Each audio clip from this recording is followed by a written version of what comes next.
जू फेंग ने संघ की कार्यप्रणाली की थोड़ी प्रशंसा की और भाड़े के सैनिकों का व्यक्तिगत रूप से निरीक्षण करना शुरू कर दिया। चूंकि वह उनमें से कुछ को अपने लिए काम पर रखना चाहता था, तो स्वाभाविक रूप से उसे सबसे अच्छे को चुनना ही था। वरना एक आलसी या नाकाफी भाड़े के सैनिक को रखने का क्या मतलब था? हम उनकी रैंकिंग के आधार पर इन कुछ को टियर 1 श्रेणी में होना चाहिए, जू फेंग ने विश्लेषण किया। टियर रैंकिंग 1 से 9 तक होती है, जिसमें 9 सबसे ऊंचा और 1 सबसे निचला होता है। बेशक, इस तरह के एक शुरुआती शहर में टियर 3 श्रेणी में एक भाड़े के सैनिक को ढूंढना भी एक चमत्कार होगा। आखिरकार, ऐसा टियर भाड़े का सैनिक आमतौर पर किसी शहर या बड़ी जगह पर रहता है, किसी शुरुआती शहर में नहीं। चारों ओर कुछ और नजरें घुमाने के बाद जू फेंग मदद के लिए रजिस्ट्रार के पास जाने के लिए तैयार था, तभी उसने शोरगुल सुना। औरत, क्या तुम मेरे साथ मजाक कर रही हो? तुम मुझे, एक टियर 1 भाड़े के सैनिक को, सिर्फ 10 तांबे के सिक्कों में नौकरी पर रखने की उम्मीद करती हो? क्या तुम मुझे बेवकूफ समझ रही हो? टियर 1 भाड़े के सैनिकों में से एक नाराज स्वर में जोर से चिल्लाया। नहीं नहीं, ऐसी बात नहीं है, उस महिला ने डरते हुए अपना सिर हिलाया और जवाब दिया। बात बस इतनी है कि मेरे पास सिर्फ 10 तांबे के सिक्के हैं। उस डरपोक प्रतिक्रिया को देखकर नाराज टियर 1 भाड़े के सैनिक के मुंह से शब्द नहीं निकले। जाहिर है, उसे उम्मीद नहीं थी कि कोई 10 तांबे के सिक्के लेकर यहां आएगा और टियर 1 भाड़े के सैनिक को नौकरी पर रखेगा। हाँ, टियर 1 सबसे निचली रैंकिंग वाला था, लेकिन इसका मतलब यह नहीं था कि वे किसी भी तरह से कमजोर थे। भाड़े के सैनिकों की रैंकिंग सिर्फ व्यक्ति के कौशल पर ही नहीं, बल्कि पूरे किए गए मिशनों की संख्या और सफलता दर पर भी आधारित थी। इसके अलावा, उन्हें रैंकिंग में ऊपर आने के लिए एक रैंकिंग टेस्ट भी पास करना होता था। और अगर वे मूल्यांकन में फेल हो जाते, तो उन्हें दोबारा परीक्षा देने के लिए आधा साल इंतजार करना पड़ता। मूल्यांकन पास करना और भी मुश्किल था, क्योंकि हर एक अलग था ताकि कोई भी भाड़े का सिपाही तैयारी करके नकल न कर सके। अरे, छोड़ो भी, आखिरकार टियर 1 भाड़े के सिपाही ने उसे टालने के लिए हाथ हिलाया। ये तो मेरी किस्मत ही है कि मुझे उम्मीद थी कि तुम जैसे नौसिखिए के पास कुछ पैसा होगा। अब मुझे परेशान मत करो, वरना मुझे बदतमीजी का इल्जाम मत दो। इतना कहकर टियर 1 भाड़े का सिपाही तुरंत ऊपर चला गया, जाहिर है अपनी भावनाओं को शांत करने के लिए थोड़ी शराब लेने की कोशिश कर रहा था। एसोसिएशन की दूसरी मंजिल को एक बार कहा जा सकता है, जो किसी शराबखाने जैसी शैली का था जहां शराब और खाना मिलता था। एक तरह से यह एसोसिएशन की चालाकी थी कि भाड़े के सैनिकों को ज्यादा देर तक रोके रखा जाए और उनसे उनका पैसा एसोसिएशन पर खर्च करवाया जाए। पब फ्यूचर एड्स। जहां तक उस महिला की बात है जिसे पहले डांटा गया था, किसी भी अन्य भाड़े के सैनिक ने उस पर ध्यान नहीं दिया। उसने पहले ही स्वीकार कर लिया था कि उसके पास केवल 10 तांबे के सिक्के हैं, जो उनकी नज़र में कचरे के बराबर था। यहां बुलेटिन बोर्ड पर पोस्ट की गई एक साधारण या आसान कमीशन वाली नौकरी से कम एक चांदी का सिक्का मिल सकता था। 10 तांबे के सिक्कों की परवाह कौन करेगा? जू फेंग के मन में जिज्ञासा जागी कि यह साहसी महिला खिलाड़ी कौन है। केवल 10 तांबे के सिक्कों वाली किसी को काम पर रखना केवल शौकिया और नौसिखिए खिलाड़ी ही करेंगे। आखिरकार, ये एनपीसी लंबे समय से अपने जीवन के आदी हो चुके हैं, इसलिए उनमें से कोई भी इतना मंदबुद्धि नहीं होगा कि 10 तांबे के सिक्कों वाले टियर 1 भाड़े के सैनिक को काम पर रखे। एक कदम आगे बढ़ते हुए जू फेंग ने पूछा, हाय, आप एक भाड़े के सैनिक को क्यों काम पर रखने की कोशिश कर रहे हैं? चौंक कर महिला कुछ कदम पीछे हटी और फिर जू फेंग की तरफ देखा। क्या तुम भाड़े के सिपाही हो? जू फेंग ने सिर हिलाया। खिलाड़ी हो, उसने जवाब में अपना सिर हिलाया। ओहो, आपसे मिलकर खुशी हुई। महिला ने अचानक थोड़ा झुककर अपना परिचय दिया। मैं कार्मिन हूं, एक समन्स क्लास। पब फ्यूचर द्वारा विज्ञापन। पब फ्यूचर विज्ञापन। चुपचाप जू फेंग तुरंत जवाब नहीं दे पाया। उसने पहले कभी इतना भोला खिलाड़ी नहीं देखा था, लेकिन उसकी अवाकता की असली वजह यही नहीं थी। बल्कि वजह यह थी कि वह उसका नाम कार्मिन नहीं पहचान पाया था। मेरी क्या बदकिस्मती है, जू फेंग ने मन ही मन सोचा, मानो उसने अपना समय बर्बाद कर दिया हो। आमतौर पर ऐसी स्थिति में भविष्य में उसका सामना किसी सच्चे विशेषज्ञ से होता, जब वे अभी भी अपनी भोली या कमजोर अवस्था में होते। हालांकि कार्मेन नाम उसके दिमाग में कभी नहीं आया, जिसका मतलब था कि वह उसे याद रखने या पहचानने लायक नहीं थी। तुरंत किसी नतीजे पर पहुंचने की कोशिश न करते हुए जू फेंग ने इस बार उसका और गहराई से निरीक्षण और विश्लेषण करने का फैसला किया। कार्मेन ने साधारण वस्त्र पहने थे, उसके रंग अभी भी चटक और युद्ध के दाग से रहित थे। एक साधारण लकड़ी का डंडा, जिस पर अभी अभी नक्काशी की गई थी और जिसमें बहुत कम सजावट थी, घबराहट से उसके हाथ में था। उसका चेहरा मोहरा कुछ खास नहीं था, लेकिन वह बदसूरत भी नहीं थी। बस इतना था कि उसके आदर्श ऊंचे थे, फिर भी उसकी याददाश्त में कोई मददगार बात नहीं थी। इस बीच उसकी आंखें उसके बाईं और दाईं ओर घूम रही थीं, जिससे वह घबरा गई और उसे उसके कार्यों पर संदेह हुआ। मैं भले ही डरपोक हूं, लेकिन मुझे नहीं लगता कि मुझे निशाना बनाना आसान है, कार्मेन ने अचानक अपनी छड़ी उसकी ओर तानते हुए चेतावनी दी। तुमने मेरी बात गलत समझी, जू फेंग ने धीरे से समझाया। बात बस इतनी है कि कोई भी खिलाड़ी पहली बातचीत में अजनबियों को बिना किसी सुरक्षा के तुरंत अपना यूजरनेम नहीं बताता। ओह, मुझे पता है, इसीलिए मैंने अपना असली नाम बताया था, यूजरनेम नहीं, कार्मेन ने अपनी छड़ी थोड़ी नीचे करते हुए कहा। हैरान, जू फेंग को समझ नहीं आ रहा था कि क्या कहे। उसका तथाकथित बचाव तो और भी बुरा था। कौन अपना असली नाम बताएगा? क्या उसे अपने असली नाम के आधार पर पकड़े जाने या ट्रैक किए जाने का डर नहीं है? अगर ऐसा है, तो किसी को अपने असली नाम की बजाय अपने गेम का यूजरनेम बताना चाहिए। दुनिया कोई रंगीन जिंदगी नहीं, बल्कि कई नापाक लोगों से भरी है, उसने प्यार से उसे कुछ सलाह दी। जैसे उसे एहसास हुआ हो, कार्मेन ने सिर हिलाया और कहा, आह, क्या यह ऐसे ही काम करता है? तो, उस स्थिति में, मैं लूनर रेत हूं। जब जू फेंग ने देखा कि कार्मेन को ज्ञान प्राप्त हो गया है, तो उसे थोड़ी राहत मिली और उसने वहां से जाने की योजना बना ली। हालांकि, जिंदगी हमेशा एक अप्रत्याशित मोड़ लेती है, जब आपको इसकी बिल्कुल भी उम्मीद नहीं होती। तो अब तुमने मुझे अपना गेम यूजरनेम और असली नाम दोनों दे दिए। ऐसे नहीं चलता, जू फेंग कड़वी मुस्कान के साथ बोला। अचानक, वह एक पल के लिए रुका और कार्मेन की ओर मुड़ा। कार्मेन, तुमने गेम में अपना यूजरनेम क्या बताया था? लेकिन तुमने तो अभी कहा था कि यह ऐसे नहीं चलता, कार्मेन ने जवाब दिया, सामने वाले खिलाड़ी को देखकर उलझन में पड़ गई। क्या वह उसकी मदद कर रहा था या उसे धोखा दे रहा था? उसके लिए स्थिति का अंदाजा लगाना मुश्किल था, क्योंकि उसे उसकी तरफ से कोई दुर्भावना नहीं दिख रही थी। वरना, वह उससे बात करने की जहमत भी नहीं उठाती। तुम मुझसे एक बार कह चुकी हो, तो अब बहुत देर हो चुकी है, जू फेंग ने जल्दी से बात टाल दी और उसे अपना यूजरनेम दोबारा दोहराने को कहा। ठीक है, कार्मेन ने अपना यूजरनेम दोहराने से पहले धीरे से कहा, यह लूनर रेत है, धम्मा। जू फेंग स्थिर खड़ा रहा, मानो बिजली गिरने या किसी ऐसी ही घटना से उसे लकवा मार गया हो। लूनर रेत, वह राक्षसी समन विशेषज्ञ जिसने कई सुपर गिल्ड्स में खौफ पैदा कर दिया था। क्या यही वो लूनर रेत है? जू फेंग ने चौंककर मन ही मन कहा। यह पहली बार था जब वह इतना हैरान और स्तब्ध था।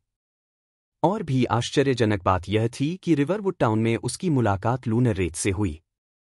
उसके पिछले टाइमलाइन में दिए गए एक इंटरव्यू के अनुसार, उसने उसके इलाके से बहुत दूर किसी दूसरी जगह से शुरुआत की थी। फिर भी, यहां वह साक्षात उसके सामने थी, लेकिन उस राक्षसी के रूप में नहीं जिससे सबको डर लगता था, बल्कि एक डरपोक औरत के रूप में जो आसानी से डर जाती थी।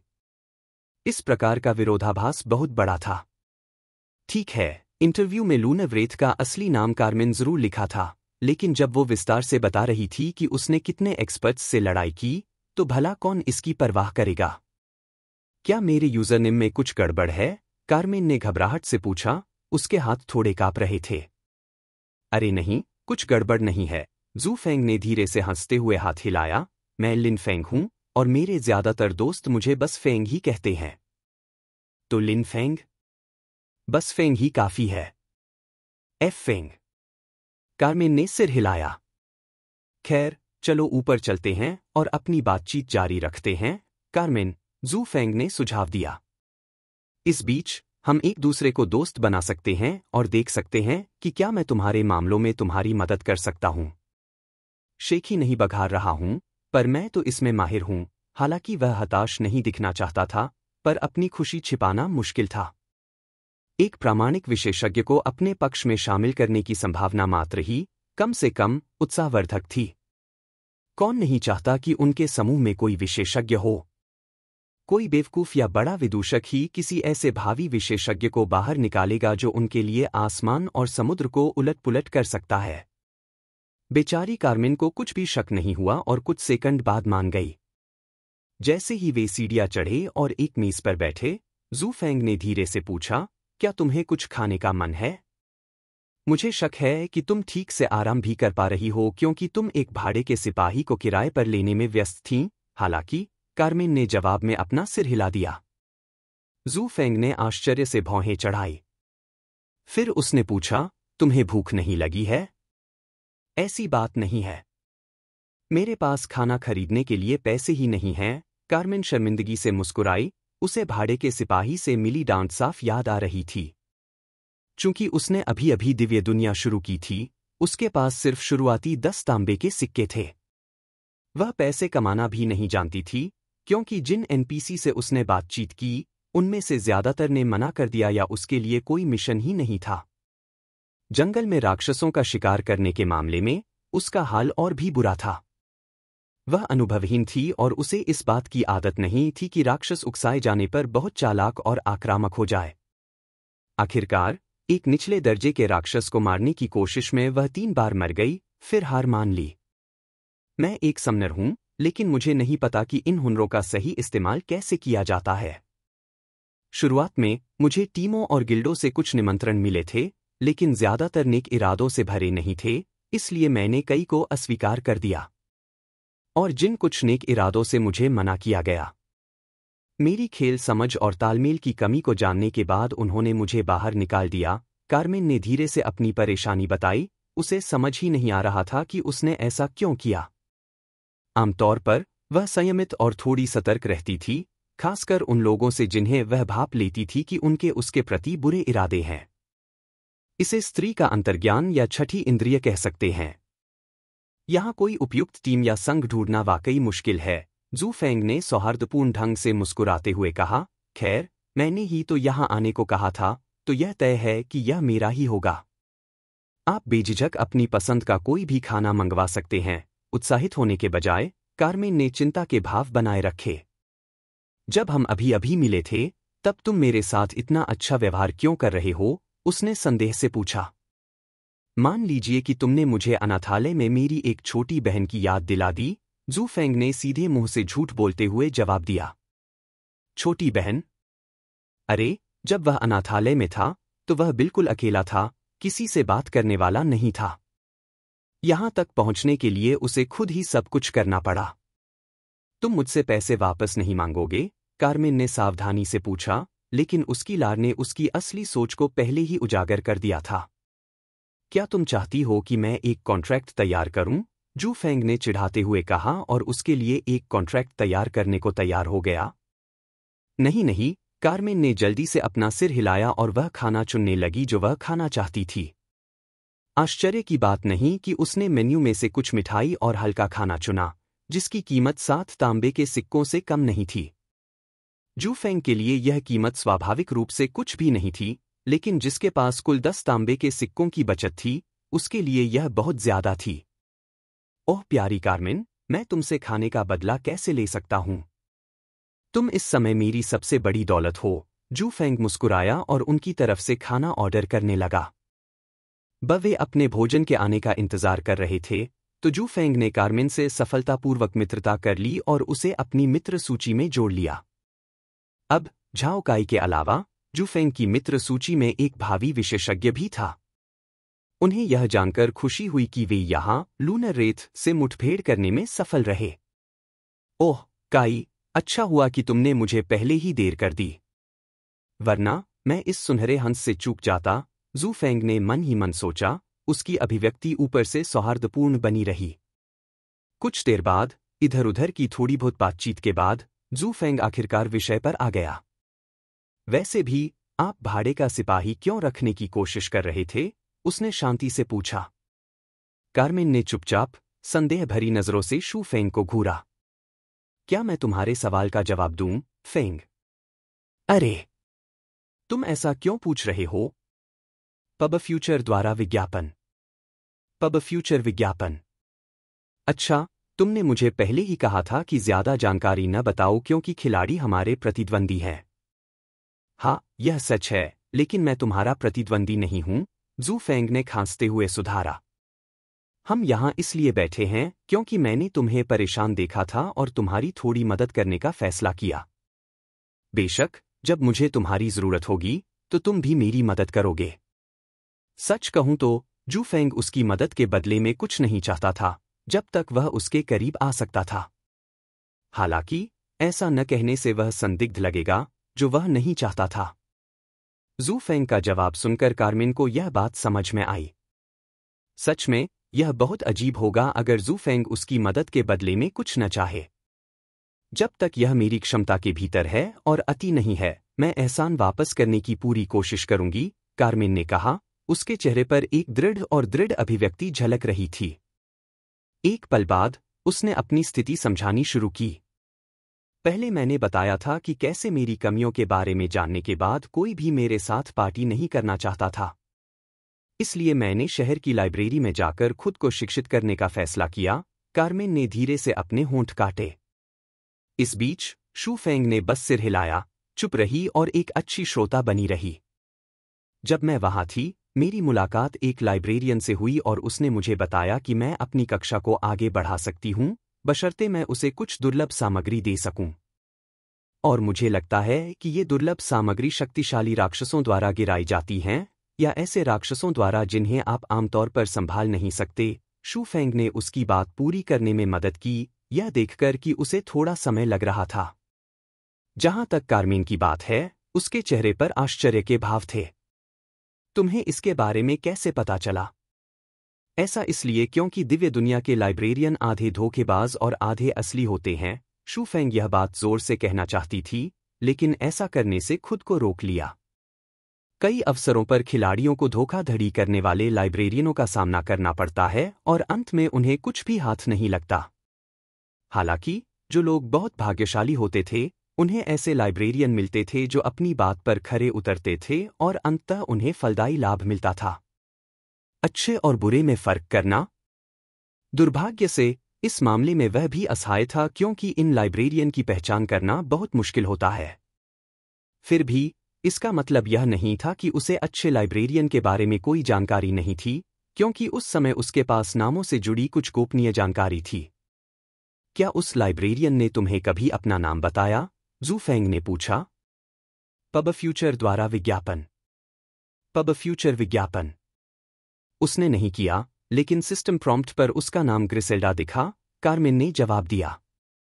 लाइब्रेरियन ग्रिसेल्डा? जू फेंग को याद नहीं आया, लेकिन इसका मतलब यह नहीं था कि वह अच्छी लाइब्रेरियन नहीं थी। आखिरकार, दिव्य दुनिया में बहुत सारे स्वार्थी खिलाड़ी हैं, और उनमें से बहुत कम ही इतने मूर्ख होते हैं कि अपनी उपलब्धियों का खुलासा करें या उनका बखान करें। जरा उस बेवकूफ को देखिए जिसने लॉगिन वाले चरण में खामियों वाली विधि के बारे में शेखी बघारी थी।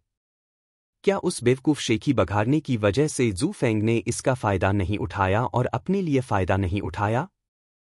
लाइब्रेरियन ग्रिसेल्डा ने तुम्हें किस तरह का शक्तिशाली राक्षस मारने को कहा था?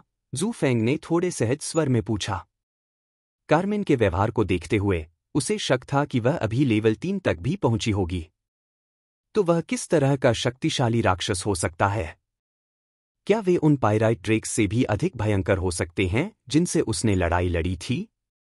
लाइब्रेरियन ग्रिसेल्डा ने मुझसे आयरनहाइड बेहेमोथ नामक राक्षस को मारने का अनुरोध किया था, कार्मिन ने स्पष्ट रूप से उत्तर दिया।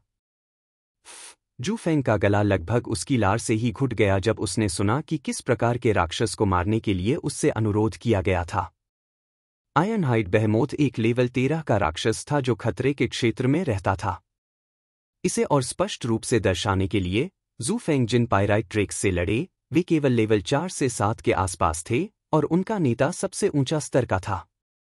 हालांकि, ध्यान रखें कि स्तर 7 के नेता को स्तर 3 के राक्षस से अलग न होने देने के लिए उसे बहुत अधिक तैयारी की आवश्यकता थी। फिर भी, अब कार्मिन जैसी नौसिखिए खिलाड़ी को लेवल 13 के राक्षस को मारना था, जबकि ज्यादातर खिलाड़ी लेवल 10 भी पार नहीं कर पाए थे। लाइब्रेरियन ग्रिसेल्डा आखिर किस तरह की बीमार इंसान थी? कोई आश्चर्य नहीं कि कार्मेन ने मिशन में मदद के लिए कुछ ताकतवर भाड़े के सैनिकों की भर्ती की उम्मीद में भाड़े के सैनिकों के संघ का सहारा लिया। और कोई चारा नहीं था। कम से कम उसके मामले में तो यही था, उसके मामले में नहीं। हालांकि पहली नज़र में यह नामुमकिन सा लग रहा था, फिर भी जू फेंग इसे संभाल लेगा। बेशक यह इस आधार पर था कि वह शुरू से ही खुद को ऐसी मुश्किल स्थिति में आने देगा। इस बीच कार्मेन ने जू फेंग की चुप्पी और उसके पहले के व्यवहार को स्वाभाविक समझ लिया। उसे लगा कि वह भी लाचार है, लेकिन उसे पहले से ही ऐसी प्रतिक्रिया की उम्मीद थी। आखिरकार जिस पार्टी में वह थी, उसने उसे सचमुच खारिज कर दिया था और कुछ लोगों ने तो उसे पागल कुतिया तक कह दिया था। कोई बात नहीं, फेंग, कार्मेन धीरे से मुस्कुराई। मैं खुद ही किसी तरह इसे संभाल सकती हूं, इसलिए तुम्हें इससे परेशान होने की कोई जरूरत नहीं है। तुम मुझे क्या समझ रही हो, बेपरवाह? जू फेंग ने गंभीर भाव से बोलने से पहले अपनी उंगलियां बार बार मेज पर थपथपाईं। मैंने कहा था कि मैं तुम्हारी मदद करूंगा, फिर करूंगा। यह सिर्फ लेवल 13 का आयरनहाइड बेहेमोथ है। क्या मैंने तुम्हें पहले नहीं बताया था? मैं खुद काफी एक्सपर्ट हूं, उसने अपना चश्मा ठीक करते हुए कहा। हैरान, कार्मेन ने आंखें चौड़ी करके जू फेंग को देखा। तुम पीछे नहीं हटोगे? उसने आश्चर्य से पूछा। जिस टीम के साथ मैं पहले थी, उसने मुझे बहुत ही बेरहमी से निकाल दिया था, इसलिए मुझे यकीन था कि कोई और समझदार खिलाड़ी मेरी मदद नहीं करेगा। अहम, क्या तुम ये कह रही हो कि मैं पागल हूं? जू फेंग ने खांसी का नाटक किया। मेरा यह मतलब नहीं था। कार्मेन ने जल्दी से अपने हाथ उठाए और दाएं-बाएं हिलाकर इस बात से इनकार किया कि उसका यह मतलब था। मैं तो बस तुम्हें चिढ़ा रहा हूं। उसकी घबराई हुई सूरत देखकर वह हंसा। और हाँ, मुझे अपनी पिछली पार्टी के सदस्यों के साथ मत मिलाओ। सिर्फ बिना होने वाले ही तुम्हें खारिज करेंगे। समझ नहीं आ रहा था कि क्या कहे। कार्मेन चुप रही। आखिरकार उसे भी शक था कि वह मिशन पूरा कर पाएगी, और उससे तो बिल्कुल नहीं जिससे वह अभी अभी मिली है। हालांकि वह रूखी नहीं होना चाहती थी, यह देखते हुए कि जू फेंग उसकी मदद करने की पूरी कोशिश कर रहा था। यह लड़की सचमुच सोच रही है कि मैं शेखी बघार रहा हूं। शू फेंग को अवाक होकर एहसास हुआ कि वह वाकई कोई साधारण औरत नहीं थी। ऊपर से देखने पर वह डरपोक और कमजोर लग रही थी, जिसे आसानी से निशाना बनाया जा सकता था। लेकिन गहराई से देखने पर वह वास्तव में काफी विचारशील और अंतर्दृष्टि से भरी हुई थी। 4 बार कुल मिलाकर वह उसे चकमा देने में कामयाब रही, और यह कोई आसान काम नहीं था। यह खासकर तब सच था जब उसने उसकी ही सलाह का इस्तेमाल उसके खिलाफ किया, जब वह पहले उसके बारे में पूछताछ कर रहा था। कुछ देर बाद खाना आ गया और शू फेंग ने बातचीत को कुछ देर के लिए रोकने का फैसला किया। रजिस्ट्रार के पास जाने से पहले चलो पहले कुछ खा लेते हैं, उसने सुझाव दिया और उसके जवाब का इंतजार किए बिना ही खाना शुरू कर दिया। किसी व्यक्ति को अपनी अत्यधिक सराहना का एहसास दिलाने के लिए ज्यादा बात न करना ही बेहतर है। इसके बजाय अपनी क्षमता दिखाने के लिए कार्यों का उपयोग करना चाहिए। तब तक प्रभाव और प्रशंसा काफी बढ़ जाती। तुम मेरे चंगुल से बच नहीं पाओगे, भावी विशेषज्ञ, उसने मन ही मन सोचा और जी भरकर खाने का आनंद लिया। वह उस समय इतना खुश था कि उसे भोजन के स्वाद की भी चिंता नहीं थी, हालांकि वह खाने में घिनौना भी नहीं था। क्या यह सचमुच किसी खेल का खाना है? कार्मेन चौंक गई, उसकी नजरें प्लेट में रखे खाने पर गड़ी हुई थीं। यह इतना स्वादिष्ट कैसे हो सकता है? यह तो उन बड़े रेस्टोरेंट से भी बेहतर है। मुझे खुशी है कि तुम्हें खाना पसंद आ रहा है, जू फेंग हल्के से मुस्कुराया। यह यकीन करना बहुत मुश्किल था कि ऐसी औरत भविष्य में एक भयानक राक्षसी बन जाएगी जिसने हर गिल्ड, टीम और खिलाड़ी को डरा दिया था। हालांकि वह उसके बदलाव पर ज्यादा टिप्पणी नहीं कर सकता, क्योंकि वह भी वैसा ही था। वह इतना बदल गया था कि अब वह सिर्फ वही काम करता था जिनसे बदले में कुछ मिलता था। दान और उदारता, ये दोनों शब्द अब उसकी डिक्शनरी में नहीं है। ऐसा करने की कीमत बहुत ज्यादा थी और उस पर की गई मेहनत भी बेकार थी। कहते हैं, सबसे ताकतवर का ही अस्तित्व बचता है। यह बात हर जगह सच साबित होती है। जू फेंग मुस्कुराया, अपने खाने का आखिरी निवाला लिया और धैर्यपूर्वक कार्मिन के खाने का इंतजार करने लगा। कुछ देर बाद कार्मिन ने आखिरकार अनिच्छा से अपने खाने का आखिरी निवाला खाया। उसे अपनी रफ्तार पर पछतावा हो रहा था। आयरनहाइड बेहेमोथ को मारने में तुम्हारी मदद करने के बाद हम कुछ और खा सकते हैं, जू फेंग ने अचानक कहा। सच में, जैसे ही वह उसके पास झुकी, उसकी आंखें चमक उठीं, उसका चेहरा उसके बिल्कुल पास था। हाँ, जू फेंग ने कुछ अजीब तरह से जवाब दिया, उसके चेहरे के ज्यादा पास आने से बचने के लिए थोड़ा पीछे झुक गया। दूसरे पुरुष इस तरह की घटना पर खुशी से झूम उठेंगे, लेकिन उसके लिए नहीं। उसके पास ध्यान देने के लिए बहुत सी चीजें थीं।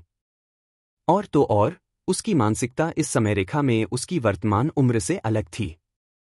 वह कोई ऐसा विदूषक नहीं था जो सिर्फ अपने निचले हिस्से से ही सोच सके और कुछ नहीं। इस बीच कार्मिन उसकी हरकतों से अनजान रही और फिर अपनी सीट पर वापस बैठ गई। वैसे, तुम्हारा वर्तमान स्तर क्या है? जू फेंग ने तुरंत पूछा, क्योंकि उसे उसका स्तर और कौशल उपयोग जानना था। हालांकि, अगर उसे कोई अनुमान लगाना होता, तो वह या तो स्तर 2 या 3 होनी चाहिए। ओह, मेरा स्तर। कार्मिन ने स्टेटस स्क्रीन खोलने से पहले अपना सिर थोड़ा झुकाया, जाहिर है कि वह अपना स्तर भूल गई थी। हे, क्या शौकिया है, जू फेंग ने सोचा, उसके व्यवहार को उसके भविष्य के व्यक्तित्व की तुलना में काफी मजेदार पाया। मैं लेवल 6 हूं, कार्मिन ने अचानक खुलासा किया। क्लैंक। यह सुनकर जू फेंग सदमे और अविश्वास के कारण लगभग अपनी कुर्सी से गिर पड़े। लेवल 6, जू फेंग ने भौहें चढ़ाई। तुम लेवल 6 हो, उसने एक बार फिर कहा, यह पुष्टि करने की कोशिश करते हुए कि उसकी सुनने की क्षमता गलत थी। काश, कार्मिन ने अपना सिर हिलाया और अपनी स्टेटस स्क्रीन उसके साथ साझा की, जिससे वह उसकी विशेषताएं देख सके। स्वाभाविक रूप से, यह एक और नौसिखिया गलती थी, क्योंकि खिलाड़ी की स्टेटस स्क्रीन किसी व्यक्ति के आईडी कार्ड या क्रेडिट कार्ड की जानकारी के बराबर होती है। फिर भी, जू फेंग के पास सवाल करने का समय नहीं था क्योंकि उसकी नज़र उसके लेवल पर टिकी हुई थी जिसके बगल में 6 नंबर लिखा था। वह सचमुच लेवल 6 की है, वह हैरान था और सोच रहा था कि आखिर हो क्या रहा है। ऐसा कैसे हो सकता है? अपने उपकरणों और मात्र 10 तांबे के सिक्कों को देखते हुए, वह स्पष्ट रूप से एक नौसिखिया थी। उसे आश्चर्य हुआ कि क्या वह इतने कम समय में इतने सारे राक्षसों को पीसकर उस स्तर तक पहुंच भी सकती है। यहां तक कि जेंटल विंड को भी पहले, जब वे झुलसी हुई गुफाओं पर छापा मार रहे थे, अपनी तथाकथित स्तर की आवश्यकता को पूरा करने के लिए बहुत समय लगाना पड़ा था। क्या तुम एक नौसिखिया नहीं हो जिसने अभी अभी अपना चरित्र बनाया है? जू फेंग ने उलझन भरे स्वर में पूछा। मैं एक नौसिखिया हूं, कार्मिन ने सिर हिलाया और समझाया, मैं 6ठे स्तर तक पहुंची क्योंकि लाइब्रेरियन ग्रिसेल्डा ने मुझे दुर्लभ सामग्री इकट्ठा करने में उसकी मदद करने के लिए एक औषधि पीने को दी थी। एक औषधि? इस औषधि ने मुझे तुरंत ही लेवल 2 से लेवल 6 तक पहुंचा दिया, उसने अत्यंत स्वाभाविक स्वर में कहा। वह मुख्य पात्र है। वह निश्चित रूप से एक मुख्य पात्र है जिसे ऐसा सौभाग्य प्राप्त हुआ है, जू फेंग ने कार्मिन को मिले इस अवसर से ईर्ष्या और जलन महसूस करते हुए सोचा। अगर कार्मिन की बात कोई और खिलाड़ी सुन रहा होता, तो वे उसे झूठा या धोखेबाज करार दे देते।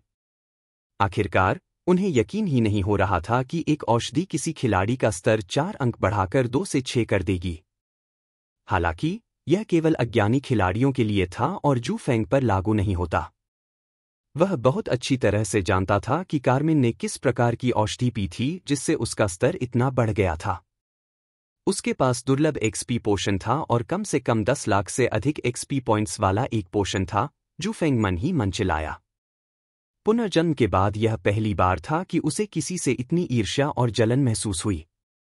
एक्सपी पोशन, एक्सपीरियंस पॉइंट पोशन का संक्षिप्त रूप था, और यह एक बेहद जरूरी चीज थी जिसे हर खिलाड़ी अपना लेवल बढ़ाने के लिए पाना चाहता था। यह न सिर्फ उन्हें कई बार राक्षसों से जूझने या मिशन पूरा करने से बचाता था, बल्कि लेवल बढ़ने पर अतिरिक्त मुफ्त विशेषता पॉइंट भी देता था। एक्सपी पोशन पाने वाला वह व्यक्ति वह क्यों नहीं हो सकता था? ऊपर से एक दोस्ताना मुस्कान लिए, जबकि अंदर से बेहद निराश, जू फेंग ने उसे अंगूठा दिखाया। मैं समझ गया, कार्मिन, क्या हुआ? तुमने एक्सपी पोशन पी लिया है, लेकिन अब किसी और को मत बताना। वरना मुसीबत तुम्हें ढूंढने आएगी, खासकर लाइब्रेरियन ग्रिसेल्डा को, उसने प्यार से चेतावनी दी। हालांकि उसे अफसोस हो रहा था, लेकिन जू फेंग जानता था कि लाइब्रेरियन ग्रिसेल्डा से जान पहचान बढ़ाने की कोशिश करने में बहुत देर हो चुकी थी। हालांकि इसका मतलब यह नहीं था कि वह कार्मिन के जरिए उससे कुछ फायदा नहीं उठा सकता था। बेशक इस मामले में वह नैतिक ही रहा।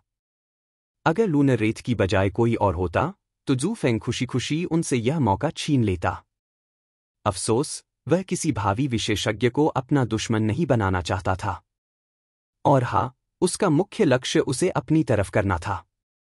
इसलिए इस बार वह नुकसान उठाकर कुछ और ढूंढने के अलावा और कुछ नहीं कर सकता था।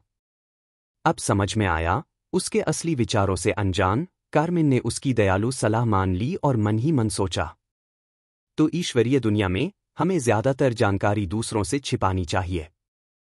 क्या यह सही है? हाँ, यह सही है। तो फिर मुझे तुमसे दूरी बना लेनी चाहिए, है ना? फिर इस महिला से निपटना झाओ काई से भी अधिक कठिन क्यों था? मैं यह नहीं कहूंगा कि मैं भरोसेमंद हूं क्योंकि हम अभी अभी मिले हैं, लेकिन जब मैं तुम्हारे मिशन में तुम्हारी मदद करूंगा तब तुम यह तय कर सकोगे। जू फेंग ने अपना चश्मा ठीक किया और शांति से कहा, समझ गया। कुछ देर बाद दोनों नीचे रजिस्ट्रार के पास गए और अचानक उनका सामना पहले वाले टियर 1 भाड़े के सैनिक से हुआ, जो पहले कार्मिन को डांट रहा था। ओह, तो तुम खाना लेने चली गई? कार्मिन को दूसरी मंजिल से नीचे आते देख टियर 1 भाड़े के सैनिक ने टिप्पणी की। कम से कम यह 10 तांबे के सिक्कों वाले भाड़े के सैनिक को काम पर रखने के सपने देखने से तो बेहतर है। शर्मिंदा होकर कार्मिन जू फेंग के पीछे छिप गई और उस टिप्पणी का जवाब नहीं दे पाई। इस बीच शू फेंग भावशून्य भाव से इस तथाकथित अप्रत्याशित मुलाकात से साफ तौर पर नाखुश था। इससे पहले उसने इसी भाड़े के सिपाही को कार्मिन से बात करते हुए बुलेटिन बोर्ड पर एक मिशन की ओर देखते हुए देखा था, तो फिर वह यहाँ क्यों आया होगा? हालांकि उसे कार्मिन का मकसद नहीं पता था, लेकिन शू फेंग को यह बिल्कुल पसंद नहीं आया। हाँ, खाने पर बर्बाद होने वाले 10 तांबे के सिक्के किसी मामूली टियर 1 भाड़े के सैनिक पर बर्बाद होने से बेहतर हैं। जू फेंग ने अपनी आवाज ऊंची की और जानबूझकर उसे और आसपास मौजूद बाकी भाड़े के सैनिकों को उकसाया। तुमने अभी क्या कहा? उसी टियर 1 भाड़े के सैनिक के चेहरे पर तुरंत एक उग्र भाव आ गया, जो जू फेंग के उकसावे से साफ तौर पर क्रोधित था। ऐश, यहाँ की गुणवत्ता बहुत खराब है। सुनने की समस्या वाले लोगों को वास्तव में टियर 1 में पदोन्नत किया जा सकता है, जू फेंग ने अविश्वास में अपना सिर बाइंदाए हिलाते हुए कहा। इस बीच कार्मिन उसके अचानक बदले हुए रवैये से स्तब्ध रह गई। उसने चुपके से उसकी पीठ पीछे खींची और फुसफुसाया, फेंग, तुम उसे जानबूझकर क्यों उकसा रहे हो? वह तुम्हें उकसाने आया था, तो क्या मैं चुपचाप खड़ी रहूं और उसे तुम्हें रौंदने दूं? जू फेंग ने शांति से जवाब दिया और भाड़े के सिपाही की ओर एक और कदम बढ़ाने से पहले उसका हाथ थपथपाया। छोटे बच्चे, तुम में यह बात कहने की बहुत हिम्मत है। ओह, तो तुमने मेरी बात पहले ही सुन ली थी? जू फेंग ने हैरान होकर पूछा, तो फिर तुमने बहरे होने का नाटक क्यों किया? क्या तुम्हारे शरीर में कोई कमी है? अरे, इस बार कार्मिन ने गोली से बचकर तुम्हें नौकरी पर नहीं रखा, वरना उसके लिए बहुत बुरा होता। तुम्हारी हिम्मत कैसे हुई? टियर 1 भाड़े का सिपाही जोर से दहाड़ा और जू फेंग पर हमला करने ही वाला था। हालांकि इससे पहले कि वह शू फेंग पर उंगली भी उठा पाता, उसे पहली मंजिल पर तैनात गार्डों ने रोक लिया। ये गार्ड कोई साधारण गार्ड नहीं थे, असल में ये टियर 2 भाड़े के सैनिक थे जिन्होंने गार्ड की नौकरी ले रखी थी। तुम क्या कर रहे हो? टियर 1 भाड़े का सैनिक उलझन में था कि उसे क्यों हिरासत में लिया गया है। इस आदमी ने हम भाड़े के सैनिकों का अपमान किया है और तुम उसे यूं ही छोड़ दोगे? चुप रहो, एक गार्ड चिल्लाया और उसके मुंह पर जोरदार तमाचा जड़ दिया। हमारा अपमान कर रहे हो? तुम किससे झगड़ा करने की कोशिश कर रहे थे? उसे गौर से क्यों नहीं देखते? गार्ड ने यह कहते हुए टियर 1 भाड़े के सैनिक के सिर के पिछले हिस्से को ऊपर उठाया ताकि वह शू फेंग को करीब से देख सके। निश्चित रूप से कुछ मिनटों तक जांच करने के बाद टियर 1 भाड़े के सैनिक को अंततः कुछ एहसास हुआ और उसका चेहरा तुरंत पीला पड़ गया, राख जैसे भूरे रंग में बदल गया। जहां तक कार्मिन की बात है, वह सबसे ज्यादा उलझन में थी, क्योंकि जू फेंग की बातों से भाड़े के सैनिकों को पूरी तरह नाराज होना चाहिए था। फिर भी न सिर्फ उसे सजा नहीं मिली, बल्कि पहरेदार भी उससे डरते नजर आए। इस पल उसे आखिरकार एहसास हुआ कि जू फेंग कोई साधारण खिलाड़ी नहीं था जिससे वह पहले मिल चुकी थी और बातचीत कर चुकी थी। फिर भी उसकी सोच तब बाधित हुई जब गार्डों ने अचानक टियर एक भाड़े के सैनिक से कहा, घूरना बंद करो और माफी मांगो। मुझे माफ करना, सर, टियर एक भाड़े के सैनिक ने बिना देर किए तुरंत माफी मांग ली। इस बीच जू फेंग ने उसकी बात अनसुनी कर दी और कार्मिन की ओर मुड़ गया। कार्मिन, तुम क्या सोचती हो? क्या हमें उसकी माफी स्वीकार करनी चाहिए या नहीं? जब टियर एक भाड़े के सैनिक को एहसास हुआ कि उसकी किस्मत का फैसला शू फेंग नहीं बल्कि कार्मिन कर रही है, जिस पर वह अपनी भड़ास निकालने की कोशिश कर रहा था, तो वह जल्दी से पहरेदारों से बच निकला और माथा जमीन को चूमते हुए झुक गया। मुझे माफ करना, महिला, आपको रोकने के लिए टियर एक भाड़े के सैनिक ने माफी मांगी। मैं पहले अपनी भड़ास इसलिए निकाल रहा था क्योंकि आपने मेरा ध्यान भटका दिया था और बुलेटिन बोर्ड पर एक आदर्श मिशन से मुझे वंचित कर दिया था। जू फेंग अवाक रह गया और उसे यकीन ही नहीं हो रहा था कि उसने उन्हें रोकने की वजह यही थी। कोई आश्चर्य नहीं कि उस राक्षसी ने उसके भूतकाल में सभी के मन में भय फैला दिया था। अगर वह न होता तो उसका लगातार फायदा उठाया जाता, क्योंकि इस जटिल दुनिया में उसे सही राह दिखाने वाला कोई नहीं था। उफ, तुम मुझे फैसला क्यों दे रहे हो? कार्मिन ने घबराहट में अपनी उंगलियां हिलाईं और पूछा। देखो, वही तो तुम्हारे लिए मुसीबत खड़ी करना चाहता है, तो जाहिर है फैसला तुम्हें ही करना होगा। जू फेंग ने कंधे उचका दिए। सच कहूं तो उसे टियर एक भाड़े के सैनिक के हश्र की कोई परवाह नहीं थी। आखिरकार अपने काम की बदौलत ही तो वह कार्मिन से कुछ अच्छे अंक हासिल कर सकता था। अपना मुफ्त बोनस प्राप्त करें। तत्काल भुगतान, कोई शुल्क नहीं, विशाल पुरस्कार। जब बस उसे जाने दो, कार्मिन ने बड़ी मुश्किल से कहा। गलती तो शुरू से ही मेरी थी जब मैंने उसे सिर्फ 10 तांबे के सिक्कों पर काम पर रखने की कोशिश की थी। यह गलत कैसे है? जू फेंग ने अचानक एक भौं उठाई और टियर एक भाड़े के सैनिक की ओर मुड़ा। जानबूझकर एक कदम आगे बढ़ते हुए और यह सुनिश्चित करते हुए कि कार्मिन उसके चेहरे के भाव न देख सके, उसने एक धमकी भरी मुस्कान बिखेरी। अरे, तुम ही बताओ, क्या सिर्फ 10 तांबे के सिक्कों पर तुम्हें काम पर रखना गलत है? हैरान टियर एक भाड़े का सैनिक अवाक रह गया। उसने पहरेदारों की ओर मुड़कर देखने की कोशिश की, मानो उनसे मदद मांग रहा हो, लेकिन पहरेदारों ने अंधे होने का नाटक किया। वे इस गंदे पानी में उलझने से बच रहे थे। आखिरकार यह साफ था कि जू फेंग सिर्फ उसी पर और सिर्फ उसी पर निशाना साध रहा था। और हाँ, यह तो उसकी ही गलती थी कि वह अपनी क्षुद्रता के कारण ऐसा व्यवहार कर रहा था, और यह न जान पाना कि वह महिला किसके साथ थी, उसे भारी पड़ा। गार्ड एक टियर एक भाड़े के सैनिक के लिए एथेरिया साम्राज्य के अधिकार क्षेत्र के अंतर्गत बैरन रैंक की स्थिति को अपमानित करने के लिए बहुत अनिच्छुक थे, खासकर जब यह बाद वाले की गलती थी। यदि यह दूसरी तरह होता तो वे हस्तक्षेप करते और जू फेंग को अपना प्रभाव दिखाने से रोकते। क्या बात है? जू फेंग ने भौहें चढ़ाई और पूछा, क्या तुमने पहले अपनी आवाज ज्यादा ऊंची कर ली थी और अब बात जारी रखने के लिए पानी की जरूरत है?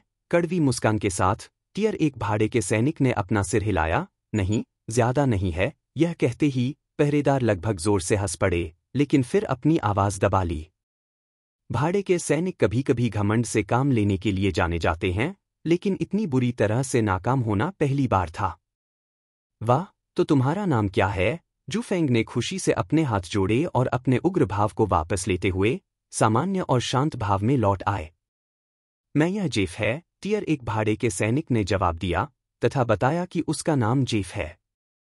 जेफ, मैं अपने दोस्त कार्मिन के लिए एक भाड़े के सैनिक के रूप में तुम्हारा स्वागत करूंगा, जू फेंग ने कहा, पीछे चलते हुए और कार्मिन को आगे आने के लिए थोड़ा धक्का देते हुए। हालांकि कार्मिन कुछ हिचकिचा रही थी क्योंकि उसे अंदाजा हो गया था कि जेफ नौकरी के लिए बिल्कुल तैयार नहीं है। ऐसा लग रहा था जैसे वह डर गया था और उसके पास इस व्यवस्था को स्वीकार करने के अलावा कोई और चारा नहीं था। मुझे नहीं लगता कि हमें ऐसा करना चाहिए, फेंग। वह उसकी ओर मुड़ी और अपना सिर हिलाया। मुझे पता है कि तुम मेरी मदद करना चाहते हो, लेकिन मुझे इस तरह की मदद नहीं चाहिए। दूसरों को ऐसा कुछ करने के लिए मजबूर करना जो वे करने को तैयार नहीं हैं, उल्टा ही पड़ेगा। मानो उसे आशीर्वाद और क्षमा मिल गई हो। जेफ ने कार्मिन की ओर एक नई प्रशंसा भरी नज़र से देखा। उसे अपनी भड़ास उस पर निकालने की कोशिश करने पर भी बहुत बुरा लगा, जबकि सच्चाई यह थी कि ऐसा इसलिए हुआ क्योंकि वह पहले अनिर्णायक था और उस कमीशन को चुनने का मौका चूक गया था। आखिरकार कमीशन के इनाम तो बड़े थे, लेकिन जोखिम भी उतना ही ज्यादा था। पब फ्यूचर द्वारा विज्ञापन। पब फ्यूचर विज्ञापन। आयरनहाइड बेहेमोथ। जेफ थोड़ी देर के लिए चौंका। हालांकि आयरनहाइड बेहेमोथ को मारना मुश्किल था, लेकिन नामुमकिन भी नहीं था। 18:38। इसके अतिरिक्त आयरनहाइड बेहेमोथ एक फुर्तीला राक्षस नहीं था, इसलिए यदि वे उसे मारने में असफल भी रहे और इस प्रक्रिया में घायल भी हो गए, तो भी बच निकलने की संभावना अधिक थी। इस बीच जू फेंग ने केवल सिर हिलाया और उसके कंधे को हल्के से थपथपाया, जिससे उसे संकेत मिला कि उसकी सद्भावना को अस्वीकार करने पर उसे बुरा नहीं लगना चाहिए। खैर, मैं तो वैसे भी तुम्हारा खर्चा उठाने में मदद करने वाला था, उसने शांति से बताया। अगर मैं सचमुच उसे 10 तांबे के सिक्कों के लिए नौकरी पर रख लूं, तो शायद मैं जिंदगी में कभी किसी और भाड़े के सिपाही को नौकरी पर न रख पाऊं। मैंने तो बस उसे डराने के लिए ऐसा किया था ताकि भविष्य में किसी को इतनी लापरवाही से परेशान न करूं। क्या ऐसा है? जिस पल तुम लोगों को अपने ऊपर हावी होने देते हो, उस पल से भविष्य में सम्मान की उम्मीद करना छोड़ देना ही बेहतर है। कुछ ही देर बाद जू फेंग ने 8 चांदी के सिक्के निकाले, जेफ की ओर मुड़ा और पूछा, 8 चांदी के सिक्के और 10 तांबे के सिक्के, क्या तुम एक आयरनहाइड बेहेमोथ को मारने का काम स्वीकार करने को तैयार हो, जेफ? एक आयरनहाइड बेहेमोथ? जेफ थोड़ा चौंका। हालांकि आयरनहाइड बेहेमोथ को मारना मुश्किल था, लेकिन नामुमकिन भी नहीं था। इसके अलावा आयरनहाइड बेहेमोथ कोई फुर्तीला राक्षस नहीं था, इसलिए अगर वे उसे मार भी न पाए और इस प्रक्रिया में घायल भी हो गए, तो भी बच निकलने की संभावना ज्यादा थी। लेकिन 8 चांदी के सिक्के तो थोड़े कम हैं, जेफ ने मन ही मन सोचा। एक टियर 1 भाड़े के सैनिक के तौर पर उसने सबसे कम कमीशन 10 चांदी के सिक्के स्वीकार किए थे। हालांकि जू फेंग के चेहरे पर वही भयावह मुस्कान देखकर जेफ शायद समझ गया होगा कि 10 तांबे के सिक्के मजाक थे, लेकिन कार्मिन के खिलाफ कार्रवाई की एक कीमत तो चुकानी ही थी। इसलिए 2 चांदी के सिक्के काट लिए गए। आखिरकार ऐसा कोई तरीका नहीं था जिससे जू फेंग जैसे बैरन रैंक के कुलीन को भाड़े के सैनिक को काम पर रखने की बाजार कीमत के बारे में पता न हो। इस बार उसने मदद के लिए कार्मिन की तरफ चुपके से देखने की कोशिश की, लेकिन बदकिस्मती से कार्मिन भी किराए की कीमत से अनजान थी। वह जानती थी कि अस्वीकार किए जाने के बाद 10 तांबे के सिक्के तो नामुमकिन थे, लेकिन 8 चांदी के सिक्कों का क्या? उसे कुछ नहीं पता था। इस बीच जू फेंग ने जेफ की इस छुपी हुई हरकत को देखकर ठंडी मुस्कान दी। जेफ, तुमने जो किया उसके बाद अगर मैं तुम्हें पूरी कीमत चुकाऊं तो मैं बर्बाद हो जाऊंगा, उसने मन ही मन कहा। उसे इस बात पर गर्व महसूस हो रहा था कि उसने कार्मिन को कीमत के बारे में नहीं बताया। कुछ और विचार विमर्श के बाद यह निर्णय लिया गया कि जेफ को 8 चांदी के सिक्कों और 10 तांबे के सिक्कों पर काम पर रखा जाएगा। पहरेदारों ने बाद में पूछा कि क्या शू फेंग को किसी चीज की जरूरत है। जरूरत नहीं है, और आपकी परेशानी के लिए शुक्रिया, शू फेंग ने सिर हिलाया और 2 चांदी के सिक्के वापस ले लिए। और सबके सामने उसने दोनों पहरेदारों को उनकी समय पर की गई मदद के लिए आभार स्वरूप एक चांदी का सिक्का दिया, जिससे आसपास खड़े भाड़े के सैनिक, जो अभी भी मजे से तमाशा देख रहे थे, चौंक गए। हालांकि सबसे ज्यादा हैरान कोई और नहीं बल्कि जेफ था, जिसने 2 चांदी के सिक्के 2 पहरेदारों को देते हुए देखा। ये मेरे पैसे हैं, उसने मन ही मन जोर से चिल्लाया। उसने कोई शिकायत करने की हिम्मत नहीं की। जू फेंग एक रईस था, इसके अलावा पहरेदार खुद भी दूसरे दर्जे के भाड़े के सैनिक थे। हालांकि वह उससे सिर्फ 1 नंबर बड़ा था, फिर भी फर्क बहुत ज्यादा था। वरना वह इतनी आसानी से उनके हाथों नहीं फंसता। जहां तक पहरेदारों की बात है, वे थोड़े स्तब्ध हुए, फिर एक प्यारी सी मुस्कान बिखेरी। उन्होंने खुशी खुशी टिप स्वीकार की और कहा, भाड़े के सैनिकों के संग में सद्भाव बनाए रखना हमारा फर्ज है। हम उन बदमाशों की तरह नहीं हैं जिनके कोई नियम नहीं होते और जो घमंड से पेश आते हैं। बदमाशों? मेरा पैसा लेने के लिए तुम जरूर बदमाश हो, जेफ ने एक बार फिर मन ही मन पहरेदारों को कोसा। अफसोस, जेफ के विचार से किसी को कोई फर्क नहीं पड़ा क्योंकि जू फेंग ने बस सिर हिलाकर अपना लक्ष्य हासिल कर लिया था। टिप के तौर पर वो 2 चांदी के सिक्के देकर उसने बाकी भाड़े के सैनिकों के मन में बनी नकारात्मक छवि को पूरी तरह मिटा दिया। यह देखकर कि वह अपने साथ नेकनियती से काम करने वालों के प्रति कितना उदार था, ये भाड़े के सैनिक यही सोचेंगे कि जेफ के साथ जो हुआ वह उसी का हकदार था। किसने उसे एक रईस से पंगा लेने को कहा? रईस ने उससे तब तक कोई छेड़छाड़ नहीं की जब तक उसने यह सब शुरू नहीं कर दिया। यह रईस जेफ के साथ नरमी बरतकर पहले से ही उदार हो रहा है।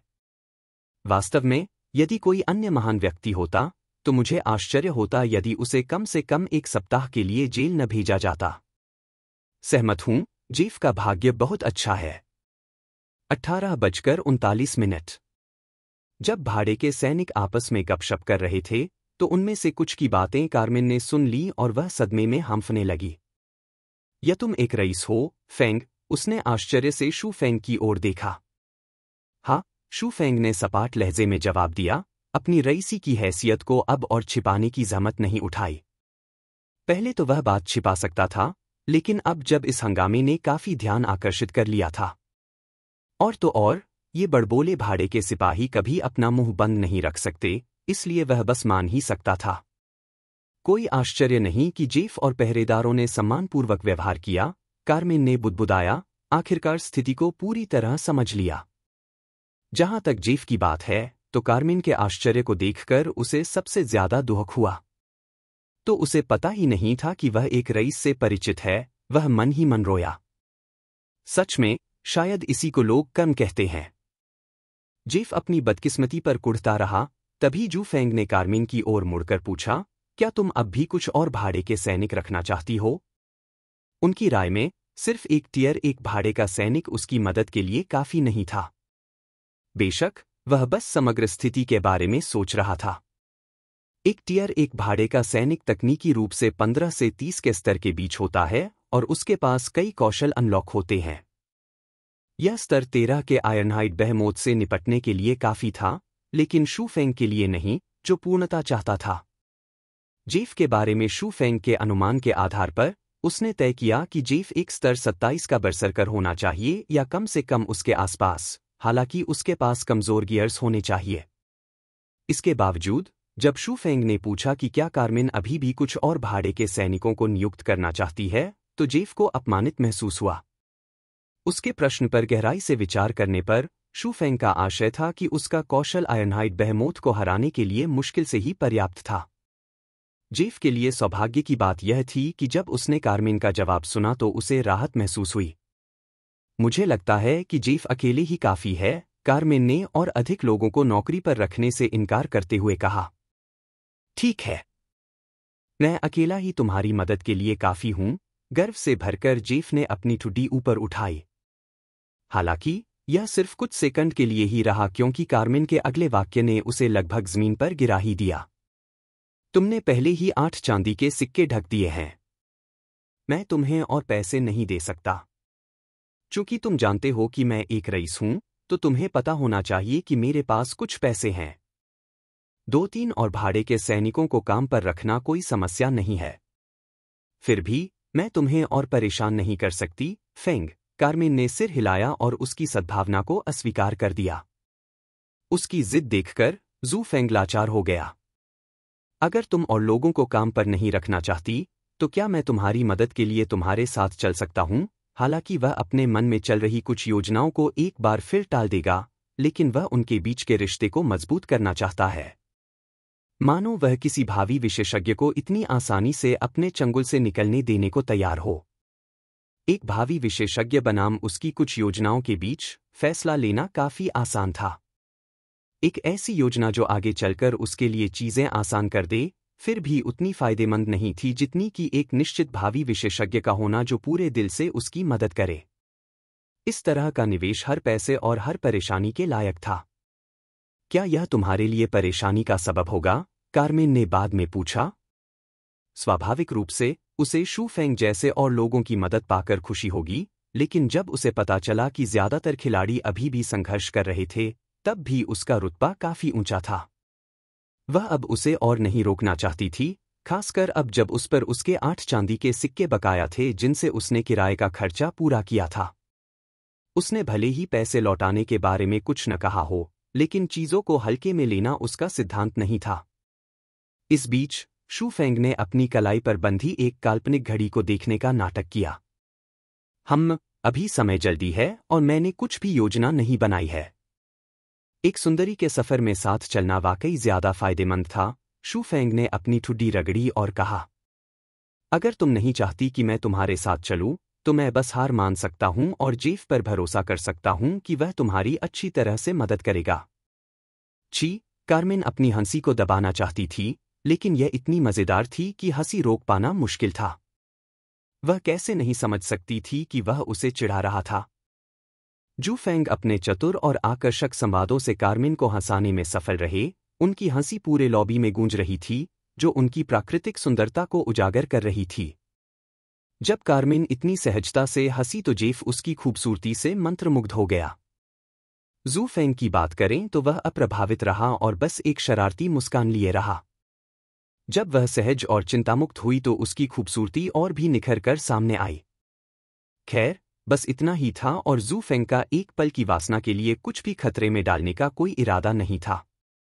उसे उसमें उसकी सुंदरता नहीं, बल्कि एक विशेषज्ञ होने का उसका गारंटीशुदा भविष्य, जो कई गिरोहों को गिराने और उपद्रवियों में भय पैदा करने में सक्षम था, मूल्यवान लगा। उन्होंने शांतिपूर्वक कहा, मैं इसे इस प्रकार लेता हूं कि आप मुझे अपने साथ आने की अनुमति दे दें। इस बीच कार्मेन को शांत होने और खुशी के आंसू पोंछने में कुछ सेकंड और लगे। क्या मैं मना भी कर सकती हूं जब तुम ऐसा व्यवहार करते हो? उसने पूछा और धीरे से उसे अपना संयम खोने के लिए दोषी ठहराया। कैसा व्यवहार? जू फेंग ने आश्चर्य का नाटक किया, अपना हाथ अपनी छाती पर रखा, आंखें चौड़ी की और आगे कहा, यह मेरा असली व्यवहार था। कार्मेन भले ही डरपोक हो और कभी-कभी किसी काम में धीमी हो, लेकिन वह इतनी मूर्ख नहीं थी कि उसे पहले लगे कि वह दिखावा नहीं कर रहा है। उसकी अंतर्ज्ञान शक्ति उसे आसानी से बता देती थी कि कौन उसकी ओर आकर्षित है और कौन नहीं। इसलिए जब जू फेंग उसके साथ चलना चाहता था, तो उसे न तो घृणा हुई और न ही घबराहट, हालांकि वह उसका असली मकसद ठीक से समझ नहीं पाई थी। अपनी सुंदरता के अलावा उसे समझ नहीं आ रहा था कि वह और कौन सी वजहों से उसके करीब आना चाहता है। यह बात तब और भी सच हो गई जब उसने जेफ को पहचान लिया और पहले के ज्यादातर भाड़े के सैनिक उसकी खिलखिलाती हंसी से मंत्रमुग्ध हो गए, जबकि जू फेंग हमेशा की तरह वैसा ही रहा। आखिर वो क्या चाहता है? कार्मेन ने चुपचाप सोचा, स्थिति से उलझन में। कुछ सेकंड बाद कार्मेन ने अपने विचारों को फिलहाल पीछे छोड़ने का फैसला किया और पूछा, खैर, क्या हम आयरनहाइड बेहेमोथ के ठिकाने की ओर बढ़ना शुरू करें? हाँ, बस मुझे कुछ मिनट दो। जू फेंग ने रजिस्ट्रार के पास दौड़ने से पहले सिर हिलाया। उसकी हरकत से स्तब्ध कार्मेन ने भौहें सिकोड़ ली, क्योंकि उसे एहसास हुआ कि वह वाकई किसी काम से यहां आया था और उससे मिलना महज एक इत्तेफाक था। हालांकि उसने ज्यादा सोचने का इरादा नहीं किया और जेफ की ओर मुड़ी। क्या हम वहां बैठ जाएं और उसका इंतजार करें? उसने एक खाली जगह की ओर इशारा करते हुए पूछा। तुम अभी मेरे बॉस हो, जेफ ने अपना सिर खुजाया और कुछ अजीब अंदाज में जवाब दिया। अपराधबोध उसे घेरने लगा था, खासकर जब उसने अपने पिछले व्यवहार पर गौर किया। हालांकि उसे जू फेंग से नफरत थी कि उसने उसे कम वेतन दिया, लेकिन वह इस मामले के लिए सिर्फ खुद को ही दोषी मान सकता था। यह तो बताने की जरूरत नहीं कि कार्मेन यहां निर्दोष थी, फिर भी उसने उस पर अपना गुस्सा निकालने की कोशिश की। आखिरकार उसने सिर्फ इतना ही पूछा था कि क्या वह उसे 10 तांबे के सिक्कों पर नौकरी पर रख सकती है, और उसने बहुत ही अरुचिकर व्यवहार से जवाब दिया। जरूर। जेफ ने तुरंत हामी भर दी, इस उम्मीद में कि वह इस मौके का इस्तेमाल अपनी गलती सुधारने के लिए करेगा। हो सकता है उसे कम वेतन मिला हो, लेकिन इससे उनके बीच की मौजूदा स्थिति में कोई बदलाव नहीं आया। कार्मेन अब उसकी नियोक्ता थी और एक भाड़े के सैनिक के तौर पर नियोक्ता ही राजा था। बेशक यह इस शर्त पर था कि आदेश तार्किक हो और उन्हें आत्महत्या करने के लिए कहने जैसा अनुचित न हो। जैसे ही वे अपनी सीटों पर बैठे, कार्मेन ने पूछा, वह कौन सा काम था जो मैंने आपको छोड़ दिया? जेफ को उम्मीद नहीं थी कि कार्मेन अपनी बात पर अड़ी रहेगी और सीधे मुद्दे पर आ जाएगी। खांसी का नाटक करते हुए उसने लापरवाही से बात टालते हुए कहा, दरअसल बात इतनी बड़ी नहीं है। अगर बात इतनी बड़ी नहीं होती तो तुम मुझ पर अपनी भड़ास निकालने की कोशिश ही नहीं करती। तो फिर क्या था? कार्मेन सच जानने पर अड़ी रही। उसने आगे कहा, और क्या तुम्हें फेंग के बारे में पहले से पता था और तुमने मेरे लिए बाधा बनने का सही समय चुना? अरे, अचंभित, जेफ ने अपनी भौहें उठाईं, मानो उसकी बातें सुनकर उसकी बोलती बंद हो गई हो। उसने अपना सिर खुजलाया और उलझन भरी नजरों से कहा, मिस लूनेव्रेथ, मुझे नहीं पता कि तुम मेरे साथ क्या खेल खेलने की कोशिश कर रही हो, लेकिन मैं अपने पहले के अशिष्ट व्यवहार के लिए माफी मांगता हूं। मुझे सच में नहीं पता था कि तुम बैरन की दोस्त हो। जेफ की हरकतों और व्यवहार को देखते हुए कार्मेन ने अपनी भौहें सिकोड़ ली। तो क्या उसे वाकई लिनफेंग के बारे में पहले से पता नहीं था? उसने मन ही मन सोचा। उसे यह बात बहुत उलझन भरी लगी। सच कहूं तो उसे शक था कि जेफ को एक आम खलनायक के तौर पर उसके रास्ते में रुकावट डालने के लिए तैयार किया गया है और जू फेंग उसकी मदद के लिए अचानक आ गया है। इस तरह वह उसके मन में एक सकारात्मक धारणा बना सकता था। हालांकि ऐसा लग रहा था कि वह जरूरत से ज्यादा सोच रही थी, क्योंकि जेफ झूठ नहीं बोल रहा था, जबकि उसके हाव भाव आसानी से समझ में आ रहे थे। अगर नहीं तो जेफ एक बेहतरीन अभिनेता था और उसे भाड़े का सिपाही बनने की बजाय एक बेहतरीन अभिनेता बनना चाहिए। मैं कोई मामूली इंसान नहीं हूं और गलती तो असल में मेरी ही है, कार्मेन ने बाद में कहा और आगे कहा, तो हम इस घटना को भूलकर एक नई शुरुआत करेंगे। सहमत हूं, यह सबसे सही निर्णय है, जेफ ने सुझाव से सहमति जताते हुए अपना सिर हिलाया।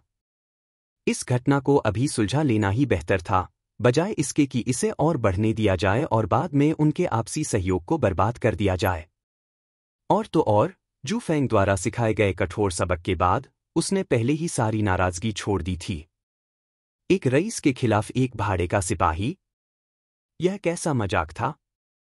शायद अगर जू फेंग किसी कस्बे का सिर्फ एक रईस होता तो भी वह द्वेष रखता, लेकिन साम्राज्य का रईस?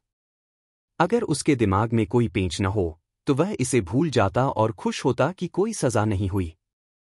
कुछ समय बाद रजिस्ट्रार से अपनी जरूरत की हर चीज हासिल करने के बाद जू फेंग उनके पास लौट आया। तुम दोनों को देखकर लगता है कि तुम दोनों ने सुलह कर ली है, जू फेंग ने जल्दी से कहा। सच कहूं तो शुरुआत में तो ये एक छोटी सी बात थी, कार्मेन ने हल्के से अपने बालों को सहलाते हुए जवाब दिया।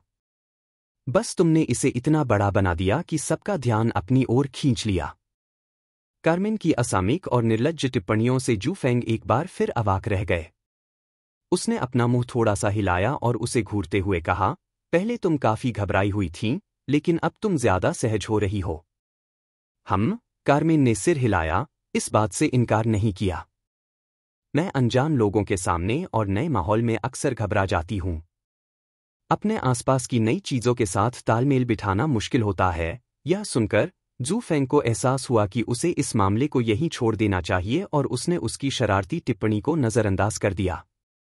आखिरकार, इसे सही करने का मतलब यह होगा कि वे करीब नहीं थे और वह अच्छी तरह से जानता था कि उसने उसे चेकमेट करने के लिए ऐसा कहा था।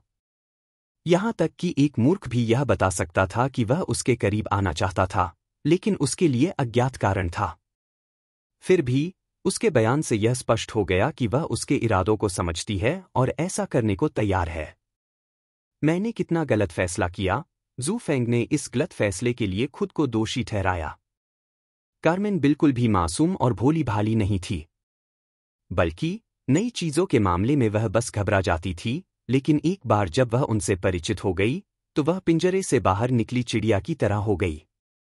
अच्छा, मुझे खुशी है कि तुम मुझसे परिचित हो, जू फेंग ने अपना चश्मा ठीक किया और कहा, मुझ जैसे विशेषज्ञ से परिचित होना तुम्हारे लिए सौभाग्य की बात है। इसमें शर्मनाक क्या था? क्या इसे शर्मनाक माना जा सकता है जब उसने जो कहा वह सच था? जू फेंग के चेहरे पर जरा भी शर्मिंदगी न देखकर कार्मेन को समझ नहीं आ रहा था कि इस पर क्या प्रतिक्रिया दे। आखिरकार उसने अपनी भावनाओं पर काबू पाते हुए अपनी हंसी दबा ली। क्या अब हम उस जगह चलें? कार्मेन ने पूछा, यह पूछने की कोशिश भी नहीं की कि वह रजिस्ट्रार के यहाँ क्या कर रहा है। यह उसका निजी मामला था, इसलिए जब तक वह इसे उजागर करने को तैयार न हो, उसे इसके बारे में जानने का कोई इरादा नहीं था। कुछ समय बाद तीनों भाड़े के सैनिकों के संग से बाहर निकल गए और जेफ ने मार्गदर्शक की जिम्मेदारी संभाली। बेशक अब जब उसके अलावा कोई जानकार व्यक्ति मौजूद था तो जू फेंग एक बार पीछे हटने को तैयार था। सच कहूं तो झाओ काई का मार्गदर्शन करना और फिर वन मैन मीडिया को कुछ हद तक नियंत्रित करना उसके लिए थोड़ा थका देने वाला था। अगर उसे मार्गदर्शक बने रहना पड़ा और कार्मिन को भी सिखाना पड़ा तो देर सवेर वह पागल हो ही जाएगा। स्वाभाविक रूप से यह सिर्फ एक अतिशयोक्ति थी और वह एक ही सलाह को बार बार दोहराने के लिए बहुत आलसी था। जिस इलाके में हम जा रहे हैं, जहां आयरनहाइड बेहेमोथ रहता है, उसे खतरे का इलाका माना जा सकता है, जेफ ने कार्मिन की ओर देखते हुए समझाया। तुम्हारे स्तर को देखते हुए इस इलाके में तुम्हारा जिंदा रहना मुश्किल है, लेकिन चिंता मत करो, मैं एक भाड़े के सैनिक की तरह तुम्हारी रक्षा करने की पूरी कोशिश करूंगा। या हो सकता है तुम खुद वहां जाकर हत्या कर दो, जू फेंग ने अचानक सिर घुमाते हुए किसी बैकसीट गेमर की तरह कहा। यह तो जेफ अचंभित रह गया, उसे एहसास हुआ कि उसकी बात में दम है। अगर उन्होंने उसे भाड़े के सैनिक के तौर पर काम पर रखा है तो वे उसका पीछा क्यों करें? उसकी खुशकिस्मती से कार्मिन ने बीच में ही सिर हिला दिया। मैं खुद इस पूरी प्रक्रिया को देखना चाहती हूं, वरना मुझे लगेगा कि मैं धोखा दे रही हूं। क्या सच में? जू फेंग उसकी ओर मुड़ा, मानो उसकी सोच से उलझन में हो। उसके मन में यह विचार आया कि यदि वह उसकी जगह होता तो वह जेफ को आदेश देता कि वह स्वयं ही सब कुछ कर ले, जबकि अंत में उसे पुरस्कार मिलता। अन्यथा किसी को नौकरी पर रखने के लिए इतना पैसा खर्च करने का क्या मतलब था? सुरक्षा के लिए? अरे, उसने अभी तक किसी को नाराज भी नहीं किया था कि उसे सुरक्षा की जरूरत पड़े। जू फेंग के संदेह को भांपते हुए कार्मिन ने आह भरी और सच बोलने का फैसला किया। मैंने तुम्हें पहले ही बताया था कि मुझे मेरे घटिया गेम प्ले की वजह से बाहर निकाल दिया गया था, है ना? हाँ, तुमने मुझे यह बताया था। चूंकि अब हमारे पास जेफ जैसा विशेषज्ञ हमारी सहायता के लिए है, इसलिए मैं इस मौके का इस्तेमाल खुद करने के लिए करना चाहता हूं, जबकि जेफ मुझे साथ साथ मार्गदर्शन करता रहेगा। अगर यह सचमुच नामुमकिन है तो मैं जेफ से आगे की जिम्मेदारी ले लूंगा। संक्षेप में, कार्मिन किसी ऐसे व्यक्ति के साथ वास्तविक अनुभव प्राप्त करना चाहती थी जो तकनीकी रूप से उसे सुधार के लिए पर्याप्त सलाह और दिशा निर्देश देने के लिए बाध्य हो। सिर हिलाकर जू फेंग उसकी भावनाओं को समझ गया। दिव्य जगत में एक नौसिखिया और नया होने के नाते कोई भी खुद को खोया हुआ और असहाय महसूस करेगा। अचानक जू फेंग ने खांसी का नाटक किया क्योंकि उसे तकनीकी रूप से उस क्षेत्र में वर्गीकृत किया गया था, लेकिन उसका मकसद कुछ और था। 19:45। क्या तुम्हें पानी चाहिए? वह क्या सोच रहा था, इस बात से अनजान? कार्मिन ने चिंतित होकर पूछा। यह बात विशेष रूप से तब सच साबित हुई जब वह कई पार्टियों में गई और परिणामस्वरूप उसे बाहर निकाल दिया गया। हो सकता है कि कुछ लोगों ने उसके घटिया गेम प्ले को जानते हुए भी उसे निमंत्रण दिया हो, लेकिन यह निश्चित रूप से एक अच्छा इशारा नहीं था। यह समझने के लिए किसी प्रतिभा की जरूरत नहीं है कि उसकी भयानक क्षमता के बावजूद कोई उसके साथ टीम क्यों बनाना चाहेगा। अचानक जू फेंग ने खांसी का नाटक किया क्योंकि तकनीकी रूप से उसे उसी श्रेणी में रखा गया था, लेकिन उसका मकसद कुछ और था। क्या तुम्हें पानी चाहिए? यह जाने बिना कि वह क्या सोच रहा है, कार्मिन ने चिंता से पूछा। नहीं, शुक्रिया, जू फेंग ने सिर हिलाया। अगर तुम सुधार करना चाहते थे तो जेफ को नौकरी पर रखने का कोई मतलब नहीं था।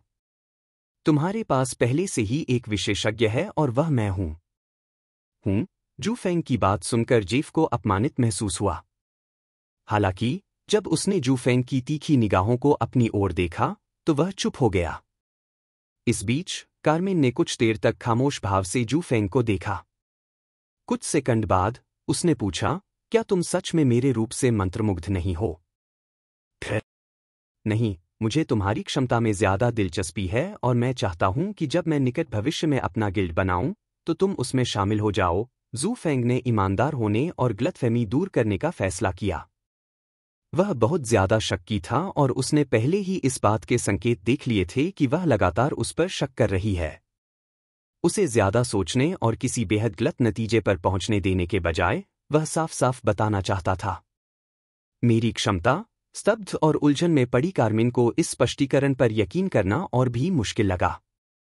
वह अपनी काबिलियत को अच्छी तरह जानती थी, और अगर कोई उसे नौसिखिया कहे तो यह उदारता ही होगी। जैसा मैंने कहा, मैं काफी विशेषज्ञ हूं, इसलिए लोगों के लिए मेरी नज़र गलत नहीं हो सकती। जू फेंग ने अपना चश्मा ठीक किया और आत्मविश्वास से कहा। जब जू फेंग ने आखिरकार सच बताया और ईमानदार होने का फैसला किया, मुख्य रूप से इसलिए क्योंकि वह इस जासूसी खेल से थक चुका था, तो कार्मिन खुद दंग रह गई।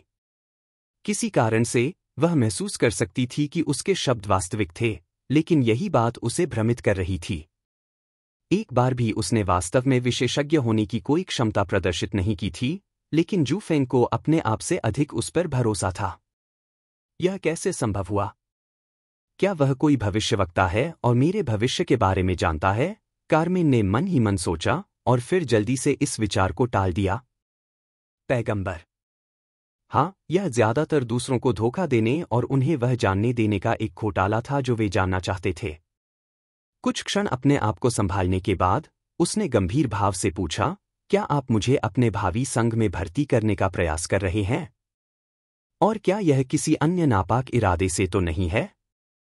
जू फेंग ने भी गंभीर भाव दिखाया और अपना सिर हिलाया। हाँ, मैं एक नज़र में ही असली हीरे को पहचान लेता हूं। तुम अपनी पिछली मुलाकातों में मुझसे मिले नहीं हो, इसलिए तुम काफी लड़खड़ा गए, उसने सहजता से, बेहद सहजता से कहा। अगर दूसरे लोग अचानक उसकी बात सुन लेते, तो वे उसे शेखीबाज या धोखेबाज जरूर कहते। हालांकि, आम लोगों की प्रतिक्रियाओं के विपरीत, कार्मिन केवल मुस्कुराई। ओह, तो तुम्हें सच में मेरी काबिलियत में ही दिलचस्पी है, उसने हाथ जोड़ते हुए कहा। लेकिन जब तुम मेरी असली लड़ाकू शैली देखोगे तो यह मत कहना कि मैं तुम्हें निराश कर दूंगी। तुम तब तक अपना निमंत्रण वापस भी ले सकते हो। तब हम देखेंगे। जू फेंग मुस्कुराया, उसकी ईमानदारी के लिए स्पष्ट रूप से आभारी था, और इस बार उसे बड़ा इनाम दिया।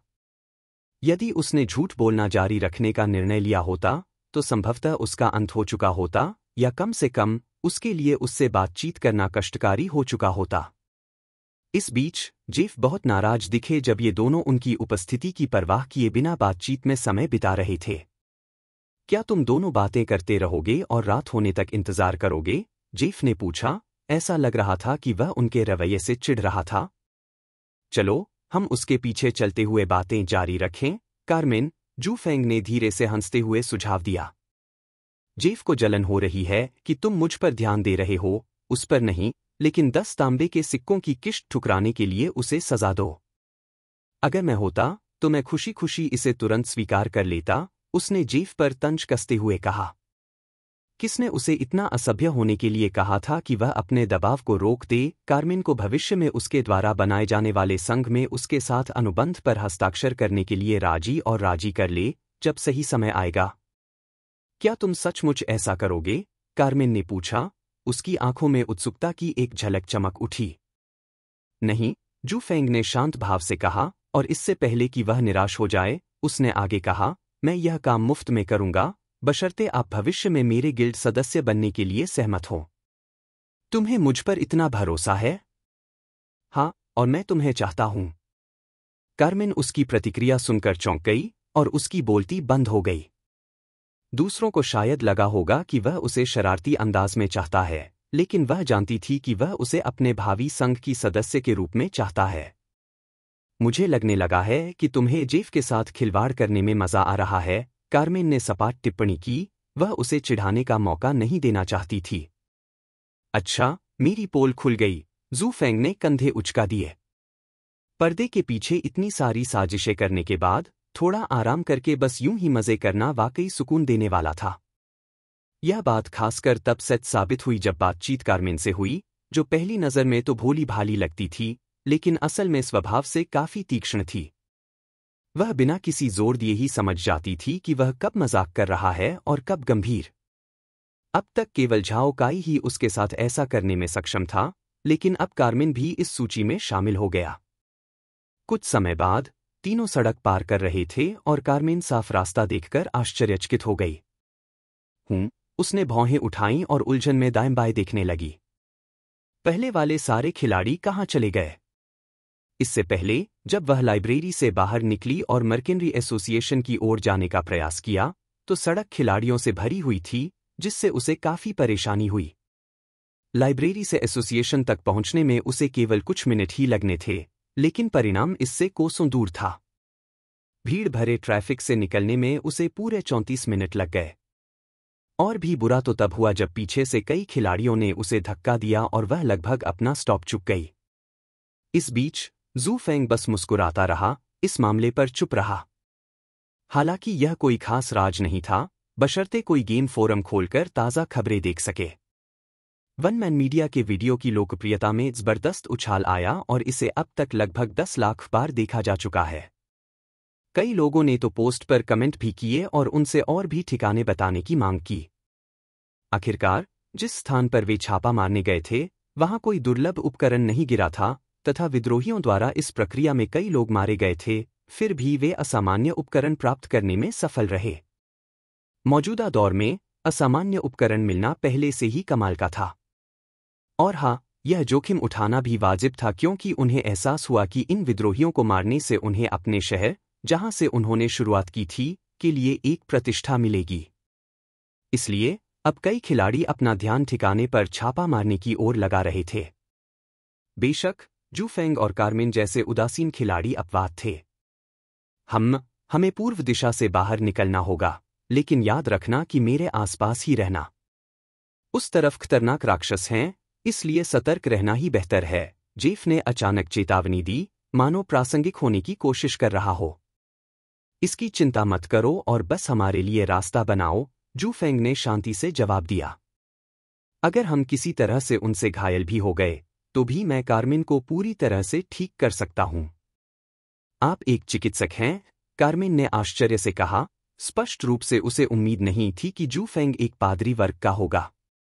आखिरकार क्लेरिक्स को बैकलाइन में रहने के लिए जाना जाता है, जो टैंकों और डीपीएस को सहायता प्रदान करते हैं। उनकी भूमिकाएं महत्वपूर्ण हैं, लेकिन उपलब्धियों के मामले में वे सबसे ज्यादा पहचाने जाने लायक भी नहीं थे। जब सफलता मिली तो इसका श्रेय पादरी को नहीं दिया गया, लेकिन जब असफलता मिली तो निश्चित रूप से पादरी की गलती थी। यह सही है, मैं एक अनोखा चिकित्सक हूं, जू फेंग मुस्कुराया।